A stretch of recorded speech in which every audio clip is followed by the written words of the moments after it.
Bien, jóvenes. A ver, ¿logran escucharme bien? A ver, ¿todo claro? ¿Se escucha bien? Me parece que sí, ¿no? Ok. Bien, vamos a empezar la semana 7 en relación a lo que es la literatura peruana, ¿sí? En relación a la... Gracias, Yasmín.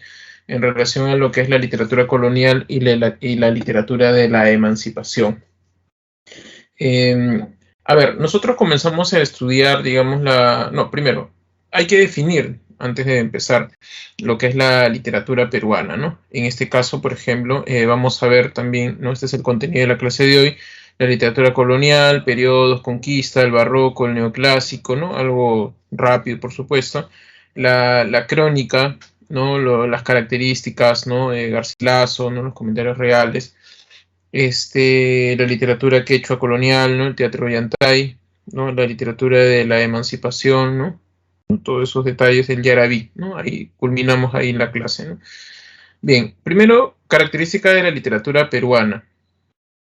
¿Qué podemos definir de acuerdo a la literatura peruana? En primera instancia, ¿no? En el caso de la literatura peruana, lo que nosotros podemos observar, ¿no? Es que, por ejemplo, la literatura peruana puede decirse que es heterogénea.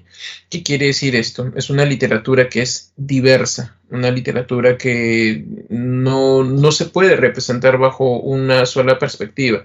Es decir, si nosotros, digamos, te preguntan qué es la literatura peruana, creo que es un poco difícil de repente responder, ¿no? En el que la literatura lo puedes definir de esa manera, ¿no? Nuestra literatura es muy diversa, ¿no? Por ejemplo, podemos encontrar una literatura que es de la costa, ¿no? Digamos, netamente suburbanos, por ejemplo, ¿no? O incluso en la misma costa, ¿no? De repente la literatura que nosotros conocemos mucho es la de Lima, por ejemplo, ¿no? Que tiene un cierto tipo de literatura, ¿no? Por ejemplo, que hablan pues sobre la crisis en la sociedad, ¿no? De repente las crisis personales, las novelas de autoaprendizaje, ¿no? Problemas de repente de las clases medias, ¿no? También digamos, de las zonas, de clases bajas también, ¿no? Siempre vistas en la literatura peruana como zonas marginales, por ejemplo, ¿no? Pero en cambio, si te vas a la misma costa, en la costa, pero a Piura, por ejemplo, la literatura de la Piura o la literatura de Arequipa es distinta, por ejemplo, ¿no? La literatura arequipeña también tiene ese tipo de relatos, pero, por ejemplo, hay relatos que están combinados con, por ejemplo, hablan mucho de la tradición, las leyendas, por ejemplo, ¿no? Sí, de sus mismas tradiciones, ¿no? A veces ciertos misterios también arraigados también con el proceso independentista, por ejemplo, hay novelas históricas, ¿no? Si te vas a Piura, por ejemplo, de repente ambientado con el ambiente, el lugar, digamos, ¿no? ¿Cómo podría decirlo? Con el color local, por ejemplo, ¿no? Si te vas a la literatura de la sierra, vas a encontrar una literatura que está forjado mucho en la tradición, ¿no? En la tradición, las creencias, por ejemplo, también la del conflicto armado interno, ¿no? Digamos que se vivió en el Perú entre los años 80 y 2000, ¿no? Todo eso también está retratado, por ejemplo, ¿no? Y si te vas a la literatura amazónica, por ejemplo, vas a encontrar pues una literatura muy folclórica, también de leyendas, por ejemplo, ¿no? De muchos mitos, ¿no? O sea, anclados en la actualidad, pero siempre arraigados con sus mitos, por ejemplo, ¿no? Como el bufeo, por ejemplo, ¿no? En la Sierra del Chuyachaki, por ejemplo, ¿no? O el Jarjacha, ¿no? Entonces, siempre vas a encontrar, digamos, sus tradiciones. Algo que no pasa en Lima, por ejemplo, ¿no? En Lima la literatura tiene otro tipo de raigambre, ¿no? Entonces, por eso es heterogénea. A su vez, lo que he mencionado, ¿no? Eso nos muestra que nuestra literatura peruana es pluricultural, es decir, es el reflejo de muchas culturas, ¿no? La literatura, por ejemplo, aymara, ¿no? Refleja, digamos, la cultura que está en Puno, ¿no? Por decirlo, ¿no? A lo largo digamos, de nuestra literatura hay muy buena poesía, por ejemplo, puneña, vanguardista, ¿no? Los grandes vanguardistas han surgido de Puno, por ejemplo, ¿no? Carlos Oquendo Damá, de repente han escuchado, ¿no? Su libro que se extiende 5 metros de poema, justamente surge de Puno, pues. Eh, de repente la cultura asháninca, shipibo-conibo, con sus tradiciones, ¿no? Por ejemplo, la cultura quechua, ¿no? Por ejemplo, también encontramos, ¿no? Entonces, digamos, nuestra literatura también va a reflejar, ¿no? Esas culturas, y por eso se puede decir que nuestra literatura es pluricultural, ¿no? Y por supuesto, nuestra literatura ahora siempre ha sido multilingüe, ¿no? Es decir, refleja un poco también las diferentes lenguas con las que se escriben. Hace muchos años, ¿no? Digamos, todo estaba centralizado en el español, pero ya desde hace por lo menos creo unos 10 años, ¿ya? La literatura peruana nuevamente está haciendo surgir, ¿no? O se está escribiendo, por ejemplo, en quechua, ¿no? Hace 3 años, me parece, hubo, no sé, seguramente ustedes vieron de repente en la televisión, hubo una tesista, ¿no? De doctorado que hizo su tesis en quechua, ¿no? Salió, lo transmitieron, salió en los canales incluso, primera tesis en quechua en San Marcos, ¿no? También hay revistas de literatura ahora que se publican en quechua, no es bilingüe, es en quechua netamente, ¿no? Se escucha entrecortado. Ya, voy a quitar mejor la imagen, ¿sí? A ver.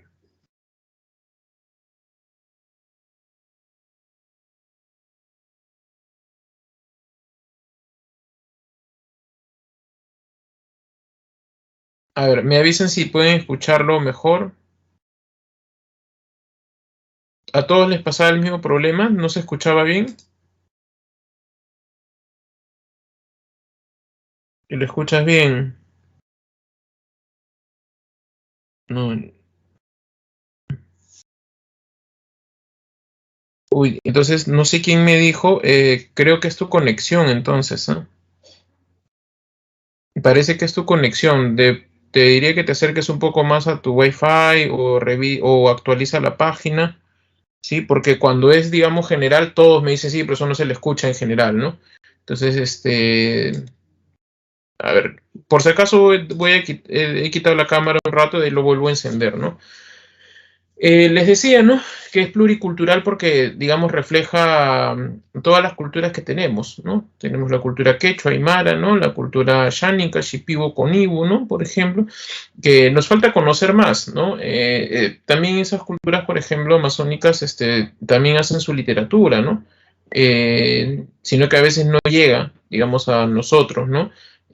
Pero que ahora también hay mayor diversidad, ¿no? Y les decía que es multilingüe porque les decía que se publican revistas en quechua, sin traducir, ¿eh? O sea, en quechua hay literaturas, hay concursos ahora para que tú escribas cuentos en quechua, poesía en quechua. El Premio Nacional de Literatura, por ejemplo, premia una novela, perdón, premia una obra escrita en español, ¿no? Y también escrita en lenguas aborígenes, ¿no? Aymara, creo que este año creo que fue en quechua, pero hace 2 años me parece que fue una novela en aymara, creo, si mal no recuerdo. Entonces, como que está volviendo a resurgir ello, ¿no? Y eso, digamos, representa nuestra literatura peruana. Sí, ahora, ¿cuándo empieza la literatura peruana, digamos, no? En realidad no tiene un origen, digamos, no tenemos una coordenada, ¿no? Que podamos decir, sí, en esta época surgió, ¿no? En realidad, la literatura peruana viene desde la época prehispánica, ¿no? Es decir, antes de la llegada de los incas, y no hay, pues, digamos, una fecha específica, ¿no? Aquí el inconveniente que ha existido, ¿no? En relación a ello es que digamos, la literatura, como la cultura de esa época, se transmitía de manera oral, ¿no? Es decir, a través de la palabra, ¿no? Y ahí hay un problema, ¿no? O sea, las diferentes culturas, no solamente la inca, ¿no? No escribían, no tenían escritura, ¿no? Porque ellos tenían muy, digamos, eh, esta cuestión de la palabra era muy poderosa para ellos, ¿no? Entonces, la memoria, la palabra era algo que se transmitía, digamos, ¿no? Entonces, lamentablemente, ¿no? Cuando vinieron los españoles, toda esa tradición así se ha perdido en su totalidad, ¿no? Tenemos muy poco, casi nada, ¿no? De lo que, digamos, de las tradiciones y leyendas que seguramente las culturas antiguas tenían. Lo poco que sabemos, ¿no? Es recogido por los cronistas, ¿no? Los cronistas recogieron muchas leyendas, ¿no? Muchos mitos, ¿no? Manco Cápac y Mama Ogllo, por ejemplo, los hermanos Ayar, ¿no? El Inca que lloraba sangre, me parece que Atahualpa, me parece, creo, o Huáscar que se convirtió en una serpiente, en un amaru para poder escapar, ¿no? Más o menos así, ¿no? O sea, todas esas leyendas, digamos, se las debemos a los cronistas que escribieron ello, ¿no? Los pocos poemas que existen, ¿no? Es gracias a Huamampoma Ayala, ¿no? Digo, el cronista indio, y el cronista mestizo Inca Garcilaso de la Vega, ¿no? Que en los comentarios reales, por supuesto, tiene, ¿no? Muchos, digamos, escribe algunos textos, ¿no? Pero muy poco, no hay, digamos, ¿no? Y un texto que sobrevivió gracias a, paradójicamente, a un extirpador de idolatrías, ¿no? Un extirpador de idolatrías era un sacerdote que iba a los pueblos con los soldados españoles, ¿no? Y castigaban a las personas que creían, ¿no? En su cultura, en sus creencias, ¿no? Etcétera, ¿no? Este, digamos, eso ocurría, ¿no? El extirpar de idolatrías les hacía de que tenían que creer en el cristianismo, ¿no? Y no en su cultura, ¿no? Por lo tanto, digamos, extirpaban, digamos, la idolatría de... Ahora, eso, hay un extirpador de idolatrías que se llama Francisco de Ávila, ¿no? Y él recopiló en un libro muy bueno, muy recomendable, que se llama Dioses y Hombres de Guarochirí, ¿no? Hay muchos, hay varios textos ahí, ¿no? Mitos, ¿no? De esa, digamos, cultura, ¿no? El mito de Cuniraya y Cabillaca, por ejemplo, ¿no? Es un mito de origen, ¿no? Que explica el origen de la sociedad guarochirí, ¿no? Entonces, eso, más lo que los cronistas tienen, ¿no? Y de ahí no tenemos más, ¿no? Se dice, ¿no? Que los quipus eran una forma de escritura. No es que se dice, en realidad eso está escrito en las crónicas, ¿no? Tanto Juan de Betanzos, por ejemplo, en su crónica Suma y Narración de los Incas, él dice que él, digamos, que él veía venir a los quipucamayoc, ¿no? Aquellas personas que sabían leer quipus, ¿no? Esas pitas con nudo de colores, ¿no? Y de pronto venía un quipucamayoc y se sentaba frente a él y desataba, digamos, el quipu y comenzaba a hablar. Cada nudo, cada, digamos, columna, nudo, posición, color, significaba algo y de pronto el quipucamayoc comenzaba a hablar, ¿no? Él le podía preguntar de cualquier época al cronista, ¿no? E iba a una columna distinta, a un color distinto, un grosor de nudo distinto, ¿no? Y, digamos, se, decía algo, ¿no? Lamentablemente esa escritura se ha perdido. Parece que era un tipo de escritura o una codificación, ¿no? Hay una crónica incluso, una crónica de los Quipucamayoc, ¿no? Que, digamos, está escrito por una persona, no se dice quién, ¿no? Pero que, digamos, los Quipucamayoc hacen ese ritual, ¿no? Se sientan, escriben con sus nudos muchos hechos, ¿no? Etcétera, etcétera, ¿no? Entonces, la literatura prehispánica era oral. Cuando vinieron los españoles, lamentablemente no recopilaron la información. Lo que pasa es que ellos venían con una mentalidad medieval, ¿no? Profesor, pero los españoles vivían en el Renacimiento. Sí, pero los que vinieron acá tenían un pensamiento medievalista, ¿no? El Renacimiento que se veía sobre todo está en la parte del Sacro Imperio Romano Germánico, es decir, la España imperial, pero de esa parte, ¿no? Y otros países europeos. España era, recuerden, creo que les mencioné, apoyaba mucho la contrarreforma católica, es decir, el poder de la iglesia estaba situado en España, o sea, su pensamiento era medievalista. Y por eso los que vinieron acá, ¿no? Tenían un pensamiento muy medieval que ante cualquier atisbo de otra cultura, otra religión, simplemente los extirpaban, ¿no? Y por eso no recogían, digamos, todos estos mitos, más bien trataban de aplacarlo para que no se siga transmitiendo, digamos, ¿no? Bueno, eso en parte, ¿no? Y ahí, por ejemplo, en la literatura prehispánica podemos encontrar poemas, géneros literarios primero, ¿no? Por ejemplo, un género es el épico, ¿no? Género épico, donde podemos encontrar, por ejemplo, los mitos. Los mitos son historias de origen, ¿no? Los mitos sirven para describir, digamos, el origen de una ciudadanía, de una sociedad, ¿no? De una cultura, ¿no? Por ejemplo, Manco Cápac y Mamaullo, ¿no? Ellos, es un mito de origen, ¿no? Que gracias a ellos, digamos, se crea el Imperio Incaico, ¿no? Los hermanos Ayer también, ¿no? También existen las leyendas, ¿no? Las leyendas son relatos históricos con algo de fantástico, ¿no? ¿No? Por ejemplo, ¿no? Eh, por ahí se menciona que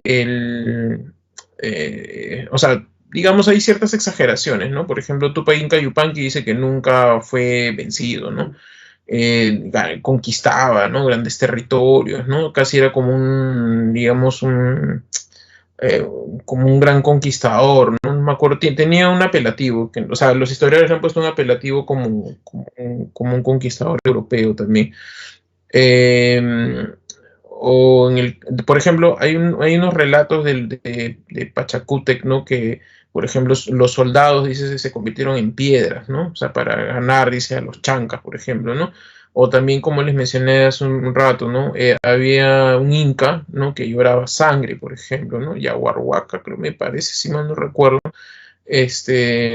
Bueno, digamos, son relatos, ¿no? Las leyendas son relatos que tienen, ¿no? Digamos, algo de verdadero, pero que con el paso del tiempo va ganando algo de fantástico. Uno de los relatos muy conocidos, por ejemplo, es el de, eh, ¿cómo se llama? El Incarri, ¿no? El Incarri tiene un hecho verdadero, ¿no? Que es la captura de Tupac Amaru I, por ejemplo, ¿no? De los incas de la resistencia de Vilcabamba, ¿no? Digamos, lo capturaron a Tupac Amaru I, ¿no? Y le cortaron la cabeza en la plaza del Cusco, ¿no? Colgaron, digamos, los restos ahí en la plaza para que, digamos, haya un escarmiento por parte de los indios.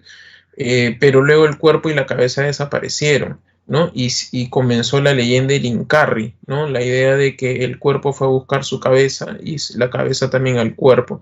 Y decían que cuando se encuentren, ¿no? Iba a volver el incanato, el imperio de los incas, ¿no? E iban a votar a los Españarri, ¿no? A los Españarrey, ¿no? Eso, por ejemplo, es eh, una leyenda, ¿no? Ahora, ¿qué más? Bueno, llegaron los españoles, y en el caso del género lírico, no había género dramático, ¿no? Dramático como nosotros lo entendemos en el caso de, por ejemplo,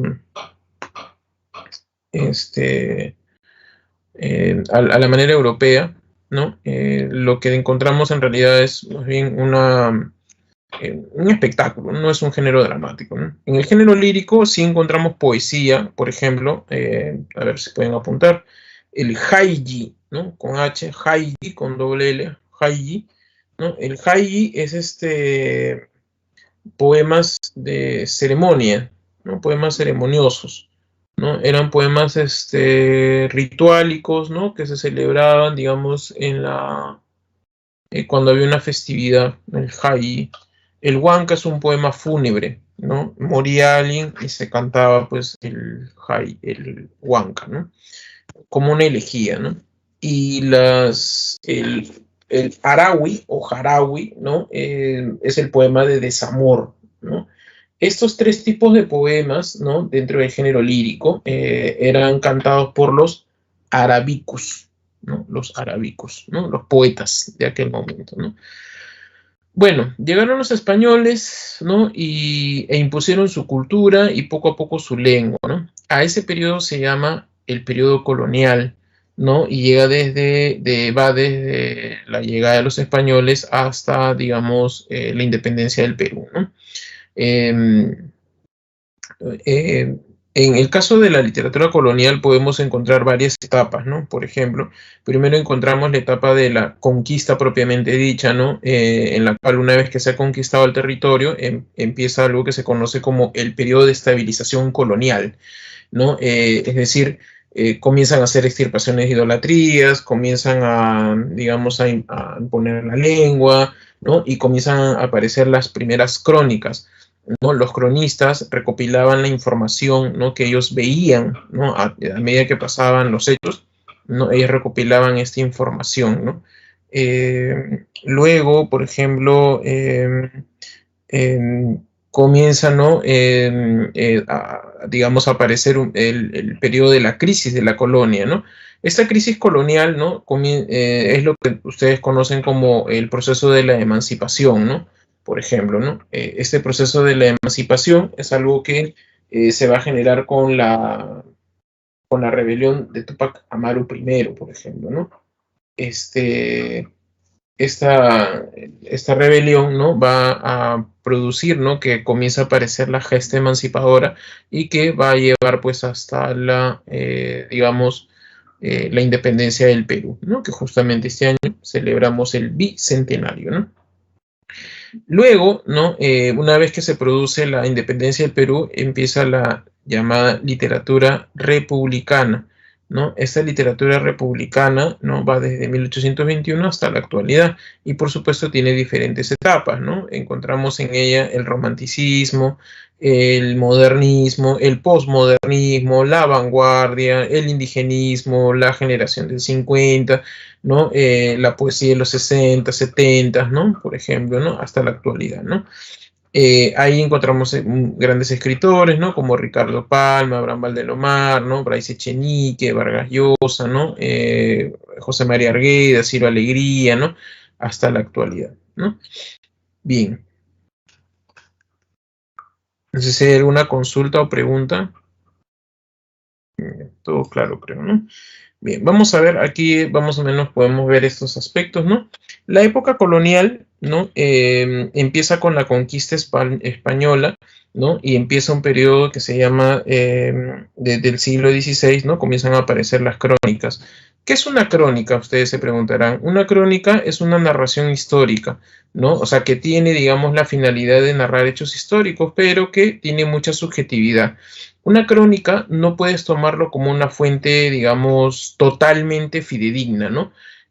Puedes tomarlo como una fuente histórica porque relata hechos, digamos, que sucedieron, pero el inconveniente con la crónica es que tiene un punto de vista subjetivo. ¿Qué quiere decir esto?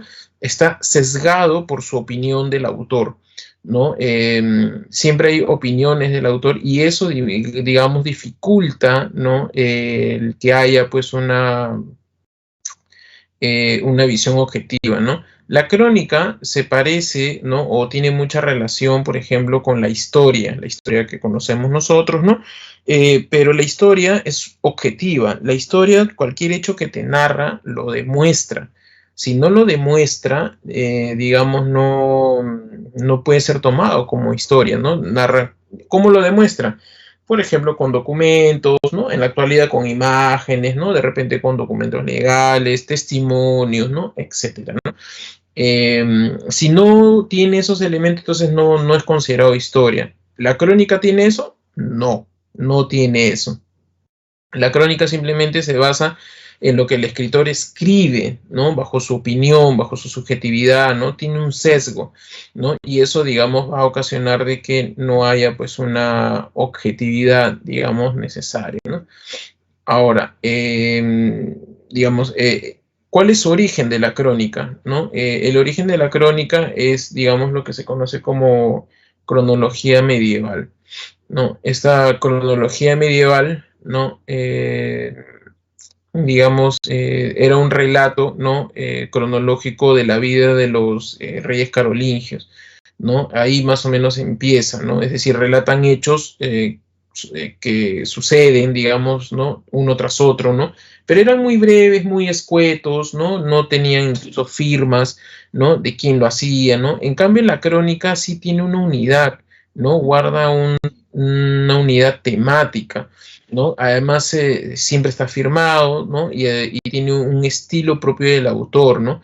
Garcilaso de la B escribe extraordinario, ¿no? Una prosa muy buena, ¿no? Garcilaso, el Inca Garcilaso fue nuestro bestseller durante mucho tiempo. ¿no? Guamampó Mayala más bien tiene un estilo un poco enredado, confuso, por momentos, ¿no? Un poco caótico. Bueno, es que también lo escribe en 4 idiomas, pues. Él era un indio aymara, ¿no? Y escribe en aymara, se nota que está aprendiendo a escribir en aymara, pero también sabe quechua, ¿no? Y escribe en quechua y también mastica, digamos, el castellano, ¿no? Porque él era, al parecer, digamos, los datos que se conocen, ayudaba a un sacerdote, entonces el castellano lo escribe más o menos, ¿no? El quechua más o menos, el aymara digamos, sí es el idioma que habla, pero escribirlo es otra cosa, ¿no? Recuerden que en esa época no había educación para el pueblo, ¿no? Él había aprendido por el sacerdote, y cuando no puede expresarlo, escribe en latín, ¿no? Y cuando no puede expresar en ninguno de los 4 idiomas, comienza a dibujar, ¿no? La nueva corónica y buen gobierno, ¿no? Si ustedes revisan en internet van a encontrar muchísimas imágenes de la nueva corónica, ¿no? Entonces, ahí se dan cuenta que es un poco difícil, ¿no? De leer de repente a Huamampoma de Ayala, ¿no? Bueno, ¿y de qué trata la crónica? Bueno, la crónica trata de la conquista española, ¿no? Mostrarnos el nuevo mundo, ¿no? El nuevo mundo. De eso trata la crónica. Ahora bien, luego ya en el siglo XVII, ¿no? Digamos, como ya hay un periodo de estabilización colonial, aparece lo que se conoce como el barroco andino, ¿no? Es decir, el periodo barroco que viene de España, ¿no? Viene aquí y, por supuesto, aquí nos volvemos gongorinos. Acá en el Perú, ¿no? En el virreinato éramos más gongorinos que los mismos españoles, ¿no? Y bueno, con ello aparece el esplendor de la cultura, ¿cómo le llaman esto? La aristocracia indígena, ¿no? El teatro quechua colonial, ¿no? El teatro quechua colonial responde justamente a la República de Indios, ¿no? Lo que pasa es que ustedes deben saber por historia que en el virreinato peruano, digamos, se dividió, ¿no? O sea, habían agrupaciones, ¿no? La cultura española, el reino, la República de Españoles y la República de Indios, ¿no? En donde estaba la aristocracia, ¿no? Los españoles, digamos, mantuvieron los privilegios de los indígenas, ¿no? Los descendientes de las panacas reales. Ellos, digamos, consideraron de que eran, pues, digamos, familiares de reyes, ¿no? O hijos de reyes, como eran los incas, ¿no? Entonces mantenían sus privilegios, su estatus social, ¿no? Y la República de Españoles eran aquellos que eran descendientes de los conquistadores.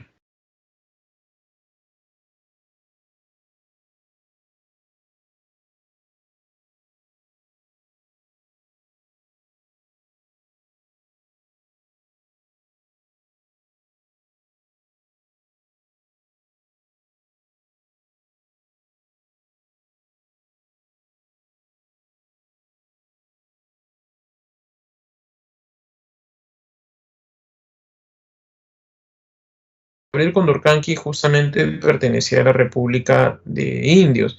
Él era un terrateniente, tenía privilegios, ¿no? No pagaba impuestos, recibía una mensualidad justamente por ser descendiente de las panacas reales, ¿no? Y entonces como que al virreinato no le gustó que, digamos, teniendo muchos privilegios haya causado esta rebelión contra el sistema, digamos, ¿no? Porque la colonia era el sistema en ese momento, ¿no? Y a partir de eso, digamos, aniquilan, ¿no? El virreinato desaparece la República de Indios para que no vuelva a aparecer, digamos, otro Tupac Amaru, ¿no? Eh, bueno, con eso se da fin a lo que es el esplendor de la República de Indios y a lo que había aparecido, que es el teatro quechua colonial, ¿no?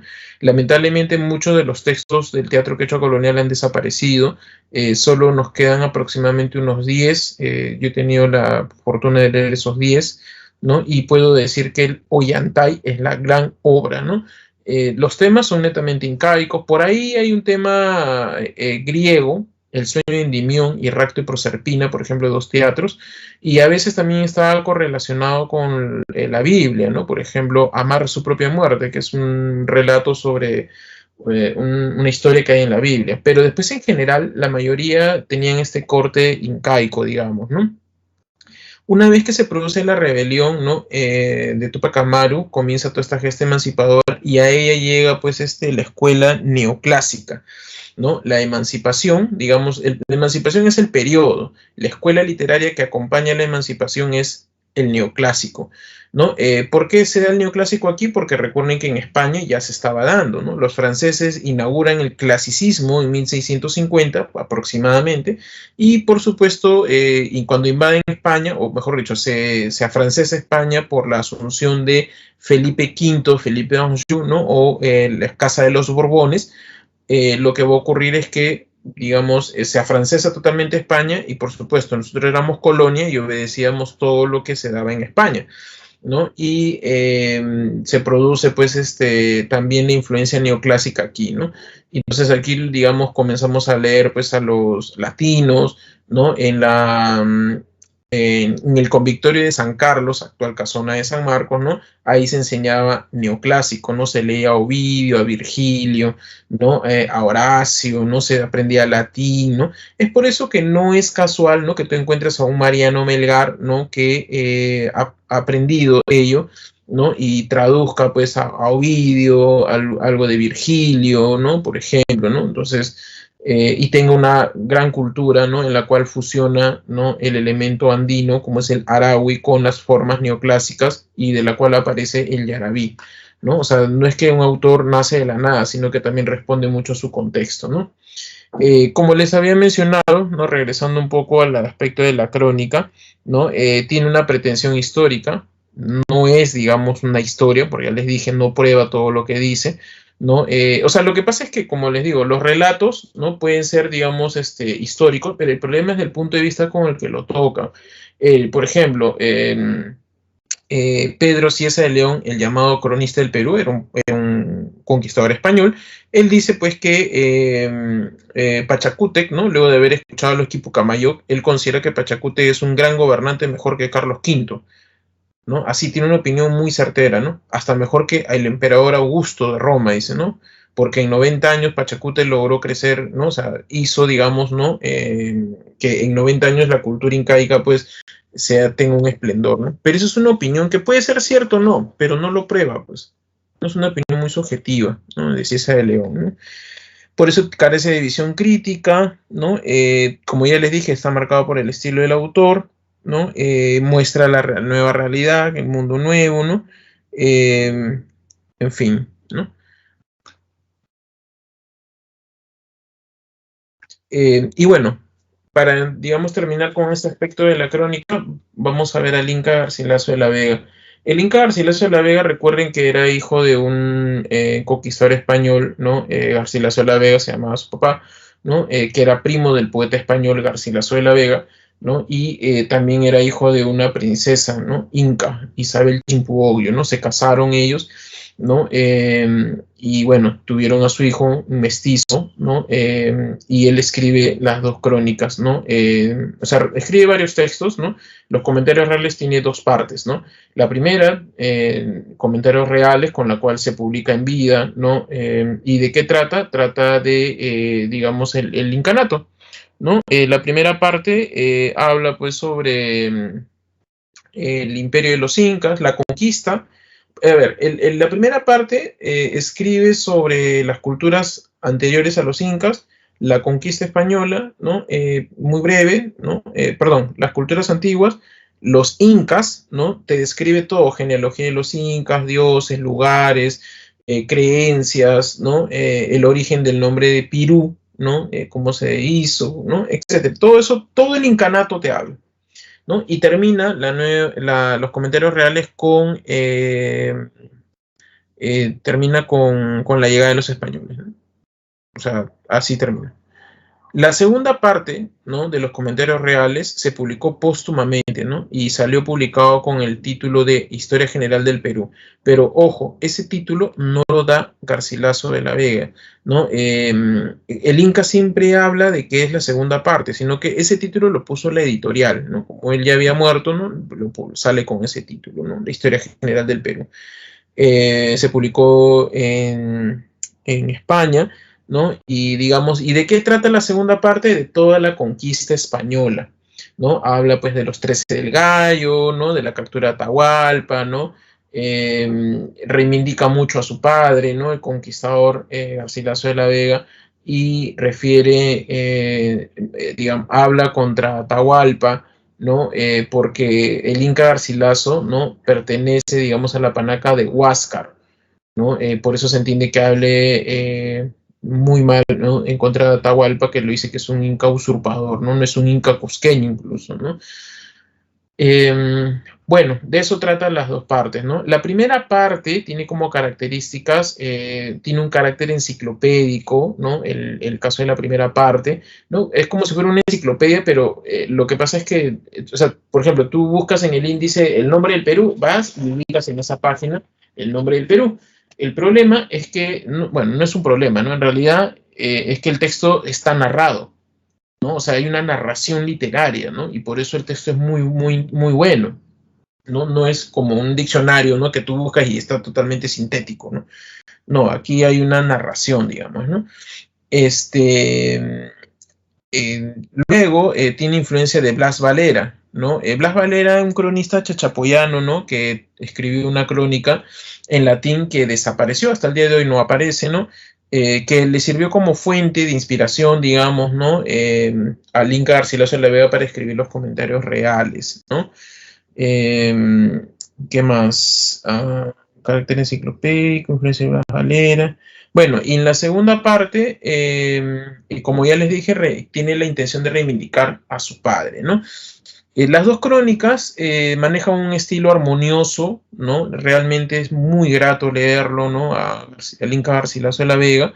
También hay un proyecto indigenista de utopía, utópico, ¿no? O sea, él muestra el incanato como una utopía, pues, ¿no? Todo era bueno, todos vivían pues muy bien, ¿no? No hay ese proyecto, digamos, indigenista, ¿no? De ello, ¿no? Bien, acá está, como les decía, la primera parte, ¿no? A ver, no sé si le quieren sacar una captura de pantalla, por si acaso.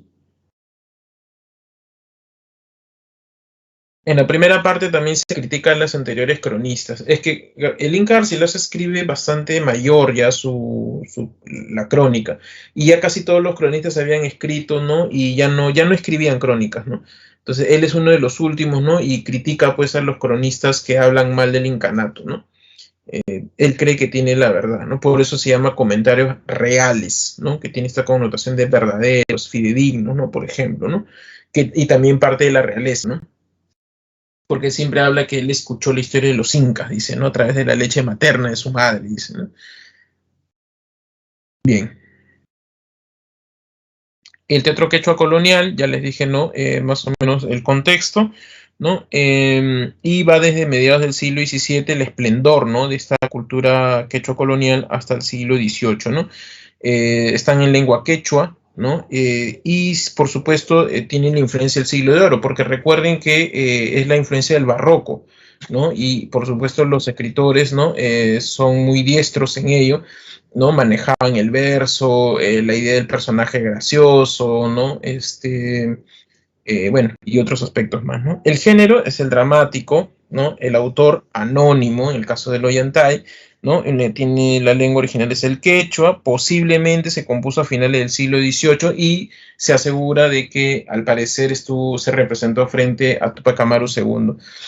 Después de la rebelión, digamos, se canceló todas estas cuestiones del teatro quechua colonial porque la colonia pensaba que aumentaba el énfasis de querer retomar, digamos, la utopía incaica, ¿no? Está dividido en tres actos, como las obras españolas, en tres actos, en verso, el octosílabo, ¿no? Todo eso es influencia del siglo de oro, ¿no? Y rima consonante, ¿no? Y realmente es una gran obra, ¿no? Lo recomiendo muchísimo. Los temas, el poder y el amor, ¿no? ¿De qué trata, digamos, el Ollantay? Bueno, el Ollantay trata de la historia de Ollantay y Cusicoyo, ¿no? Ollantay es un plebeyo porque es un general, ¿no? Mientras que Cusicoyo es una princesa inca. Y recordemos que los incas se creían, pues, hijos del dios Inti, el dios Sol. Ellos eran deidades en la tierra. Entonces, ese amor no puede darse, ¿no? Pero ellos se aman, ¿no? Y bueno, Ollantay, digamos, habla con un sacerdote, Wilka Uma, ¿no? Y este sacerdote le dice, pues, de que debería decirle Pachacútec, ¿no? Porque Ollantay ha ganado muchas victorias, ¿no? Para Pachacútec y tal vez lo comprenda, ¿no? Entonces va, ¿no? Le hace caso, pues, en el primer acto, ¿no? Va hacia el palacio, ¿no? Y le dice a Pachacútec, ¿no? Que merecería una recompensa, ¿no? Porque él ha sido un gran general, ¿no? Y Pachacútec le dice que sí, ¿no? Pachacútec es visto como un inca autoritario en esta obra, ¿no? Y eso contradice la versión histórica, ¿no? Que todos los cronistas, hasta los que hablan mal del incanato, siempre han referido que Pachacútec era un inca modelo, ¿no? Entonces esta crónica, digamos, más bien perdón, esta obra teatral, ¿no? Ficcionaliza, pues, ¿no? Y pone al Inca Pachacútec como alguien malo, pues, ¿no? Y le dice, pues, ¿no? Que el Pachacútec le responde que sí, que pida lo que él desea, ¿no? Y él le dice, pues, que está enamorado de su hija, pues, ¿no? Eso desata la furia de Pachacútec, lo humilla, le dice que es un plebeyo, ¿no? Y que es mejor que se marche si no lo va a matar, pues, ¿no? Se marcha Ollantay al antisuyo y Pachacútec, digamos, mete presa a su hija, ¿no? Digamos, presa entre comillas, ¿no? La encierra, ¿no? Claro, es como un presidio, ¿no? La encierra en el Ayahuasí, ¿no? Ahí la encierra, ¿no? Y ahí acaba el primer acto. El segundo acto comienza, recuerden que Ollantay se ha ido al antisuyo y ahí ya se estaba dando una rebelión y él toma esta rebelión, ¿no? Y esta rebelión dura muchos años, 7, 8 años aproximadamente, ¿no? Mientras tanto, Imazumac, ¿no? Ha nacido, ¿no? El hijo de Ollantay Cusicoyo en el Ayahuasí. Mientras tanto, Ollantay está haciendo la rebelión y el Inca Pachacútec manda a sofocar la rebelión y manda a Rumiñahui, uno de sus generales. Rumiñahui va, ¿no? Y es vencido por el estratega, pues, Ollantay, ¿no? Cuando está regresando, Rumiñahui sabe que va a morir, ¿no? Porque en el incanato no se admiten, digamos, ese tipo de derrotas, ¿no? Pero cuando llega se entera que Pachacútec ha muerto, ¿no? Y ahora asumido el trono Tupac Inca Yupanqui, ¿no? Un Inca más benévolo, más generoso, ¿no? Digamos, y le da una nueva oportunidad a Rumiñahui y pues no la desaprovecha. Y lo que hace Rumiñahui es preparar un ardid para capturar a Ollantay. Va hacia el campamento de Ollantay y le dice, pues, de que se quiere unir a sus huestes rebeldes, ¿no? Entonces hacen una celebración, se emborrachan, ¿no? Y cuando todos están durmiendo sale Rumiñahui hacia, digamos, las faldas de los cerros, ¿no? Donde estaban las tropas ocultas y salen, ¿no? Y capturan a Ollantay, así, ¿no? De sencillo, ¿no? Fin del segundo acto, ¿no? Cuando han capturado a Ollantay. El tercer acto empieza cuando Ollantay, perdón, Imazumac ya había nacido en el Ayahuasí, ¿no? Y ya está grande, ¿no? Tiene unos 10, 12 años, 8 años por ahí, y está, digamos, está en el Ayahuasí y un día desciende por las mazmorras, las carceletas, ¿no? Y va a encontrar, pues, a una mujer que está avejentada por el tiempo, lamentándose lo que está ocurriendo, y simplemente le dice, pues, quién es, ¿no? Y esta persona le dice que se llama Kusikoyo y que llora por su hija Imazuma. E Imazuma no tiene madre, entonces ahí se reconocen madre e hija. Mientras tanto, Ollantay es traído, pues, frente al Inca Tupac Inca Yupanqui, y le pregunta por qué ha realizado todo eso, si él era un general, digamos, modelo, y le dice, pues, por el amor a Kusikoyo, ¿no? Cuando eso sucede, le dice eso, digamos, el Inca lo comprende y le devuelve su cargo de general, ¿no? Y le da nuevos cargos, ¿no? Y aparece Imazumac, entra al palacio y le dice al Inca que su madre, Kusikoyo, está encerrada y que por favor la libere. El Inca, ¿no? Dice, yo tenía una hermana que se llamaba Kusikoyo y desapareció, ¿no? Entonces la manda a traer y ahí el Inca reconoce a su hermana, Ollantay reconoce a Imazuma a su padre, ¿no? Y ahí. Entonces la obra termina con un final feliz, ¿no? Bien, una de las cuestiones, el tema y el poder y el amor, ¿no? El amor que transgrede las normas sociales, ¿no? Bien, vamos, ya esto también ya lo he explicado, ¿no? En la literatura de la emancipación, algunos detalles. Ya saben que la literatura de la emancipación se da dentro del contexto de la crisis del sistema colonial, ¿no? Desde la rebelión de Tupac Amaru, los movimientos sociales y, por supuesto, la influencia de la literatura neoclásica, ¿no? Los temas, homenajes patrióticos, paisaje americano, la situación del indio, son los temas de la literatura de la emancipación. Las características es clandestino. ¿Por qué es clandestino? Porque recuerda que lo colonial es el sistema oficial. No, si tú, digamos, quieres traerte abajo el sistema, estás haciendo una sedición, ¿no? Y por lo tanto te capturaban y hasta te podían matar, ¿no? Entonces todo esto era clandestino, ¿no? Y es aquí donde surge el patriotismo peruano, la idea de tener una patria, el amor hacia la tierra, digamos, ¿no? A donde vives, pues, ¿no? Tiene una temática política, la poesía, realmente la poesía de esta época no es muy buena, ¿no? Porque tiene mucha carga política, ¿no? Lo se aprecia más como fuente histórica, ¿no? El teatro también es muy político también, ¿no? Hay medios de expresión, odas, panfletos, ¿no? La poesía era el género por excelencia en ese momento, ¿no? Estilísticamente se desarrolla bajo los cánones del neoclásico, como les había mencionado, ¿no? Y luego, en cuanto al contenido, se ve el americanismo, ¿sí? Todos estos aspectos, por favor, a ver, apunten, hagan captura de pantalla, no sé. Y ahí vamos a encontrar, ¿no? A Mariano Melgar, ¿no? Melgar, a ver, Doyantay, uy, a ver, por favor, estás un poquito, a ver, por favor, rápido. Les dije hace un rato que capturen pantalla porque nos está ganando el tiempo.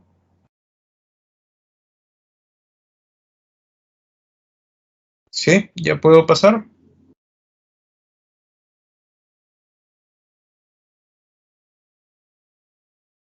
Ya.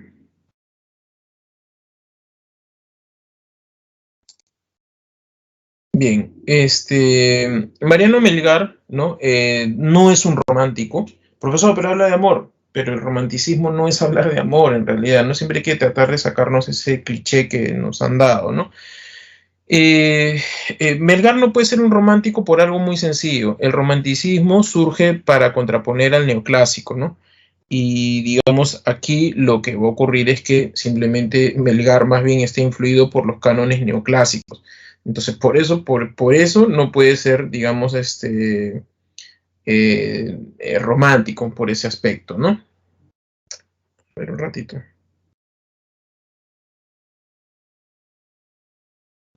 Entonces, el, digamos, no puede ser un romántico, ¿no? Porque está influido por todo el neoclasicismo, ¿no? Además, ¿no? Lo que, digamos, también, ¿no? Digamos, no puede ser un romántico porque los románticos transgreden las normas, más bien él está bajo la normativa totalmente neoclásica, ¿no? Es por eso que no es un romántico. Además, no está, digamos, determinado por las fechas, ¿no? El romanticismo en América surge o llega en 1850 aproximadamente, ¿no? Y Melgar ya estaba muerto ya, ¿no? Para ese momento, ¿no? Bueno, es un independentista, un emancipador, ¿no? Digamos, ¿no? Murió, ¿no? La gesta emancipadora. Y, digamos, dentro de su obra, pues, insignia son los yarabíes, ¿no? Los yarabíes. El yarabí, ¿no? Melgariano, viene del arawi, ¿no? Del arawi, ¿no? Es una, digamos, el arawi, recordemos que es un amor doliente, ¿no? Eso, digamos, es lo que digamos, el tema del arawi es el desamor, ¿no? El amor doliente, ¿no? Por la amada que se fue, ¿no? Expresa el amor inconstante, ¿no? El dolor por la ausencia de la amada, ¿no? Y por supuesto recoge la emoción popular revestida de nuevas formas neoclásicas, ¿no? Lo que pasa es que Melgar recoge, a ver, él tiene una formación muy culta, una formación neoclásica, porque estudió en el Convictorio de San Carlos, ¿no? Aprendió en latín, ¿no? Ha traducido a Virgilio, a Ovidio, ¿no?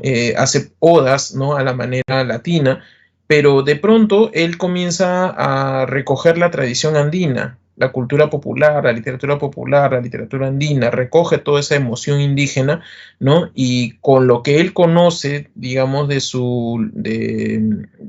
estas formas neoclásicas, le va a dar algo que parece de repente irrelevante, pero le va a dar escritura, porque recordemos que la tradición andina es, digamos, oral, ¿no? Le da escritura, le da verso, le da métrica, le da rima, le da los tópicos latinos, ¿no? Del amor, de el Beatus Sie, ¿no? Reviste, digamos, escribe a la manera de las formas neoclásicas, pero el contenido es del Arawi.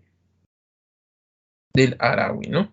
Entonces, digamos, ¿no? Eso, digamos, es para, digamos, digamos, su aporte de Mariano Melgar, ¿no? En cuanto al Yarabí. Bien, no sé si hay alguna consulta o pregunta.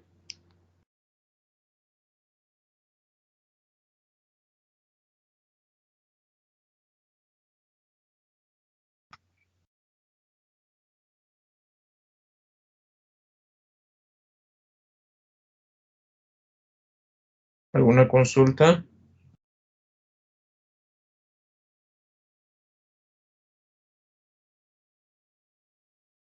No, profesor, todo claro. Ok, listo. Entonces les voy a dar las claves para que, a ver, apunten y ahí me digan si tienen dudas.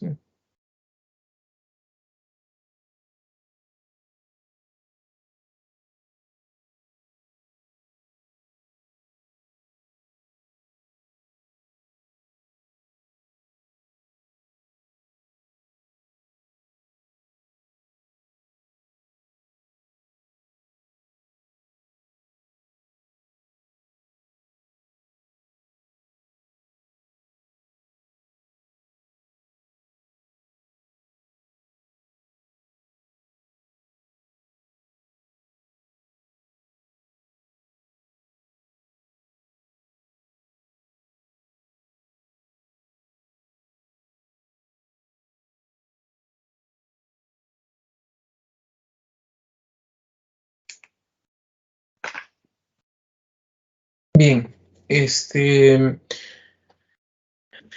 el caso de Melgar, solo para finalizar con un detalle, ¿no?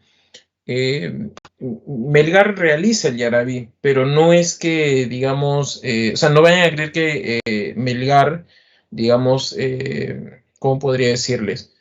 Eh, no es que Melgar crea un género nuevo. El Yarabí ya existía ya.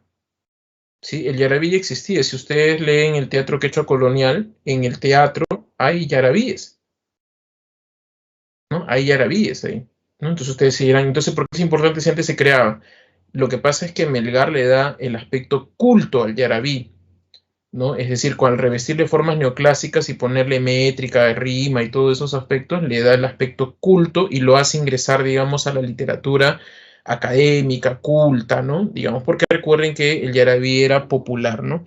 Por eso es importante, Melgar, por la transformación del yarabí hacia una literatura, digamos, que entre al canon literario, ¿no?